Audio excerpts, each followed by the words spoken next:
হযরত দাউদ আলাইহিসসালাম প্রতি সপ্তাহের শনিবার করে আকামা উপসাগরের তীরে বসে জাবুর কিতাব তেলাওয়াত করতেন। হযরত দাউদ আলাইহিসসালামের কণ্ঠ এতই সুন্দর ছিল যে, এত মধুর ছিল যে সাগরের মাছগুলো সাগরের মাঝখান থেকে সাগরের কিনারায় চলে আসতো দাউদ আলাইহিসসালামের ওই জাবুর কিতাব তেলাওয়াত শোনার জন্য। আর এই ঘটনা দেখে দাউদ আলাইহিসসালামের কওমের লোকজন ওই মাছগুলো মারতে আরম্ভ করলেন।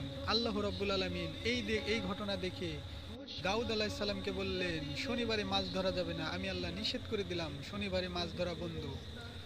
তখন দাউদ আলাইহিসসালামের কওমের লোক বললেন, আচ্ছা ঠিক আছে, আল্লাহ রাব্বুল আলামিন যেহেতু শনিবারে মাছ ধরা নিষেধ করে দিয়েছে, আমরা শনিবারে আমরা আর কখনো মাছ ধরবো না, আমরা শনিবারে বেড়া দিয়ে জাল দিয়ে আটকিয়ে রাখবো, ওই মাছ রবিবারে ধরবো। তখন দাউদ আলাইহিসসালামের কওমের লোক আল্লাহ রাব্বুল আলামিনের সাথে কৌশল অবলম্বন করলেন। আল্লাহ রাব্বুল আলামিন এই ঘটনা দেখে ওই লোকজনদেরকে আল্লাহ বানর বানিয়ে দিলেন। এখন আমরা যে বানরগুলো দেখি ওই বানরদের মধ্যে দাউদ আলাইহিসসালামের কওমের কিছু লোক এখনো আছে। হে আল্লাহ, আপনি আমাদের সবারই আপনার কথা শোনার এবং মানার তৌফিক দান করুন। আমিন।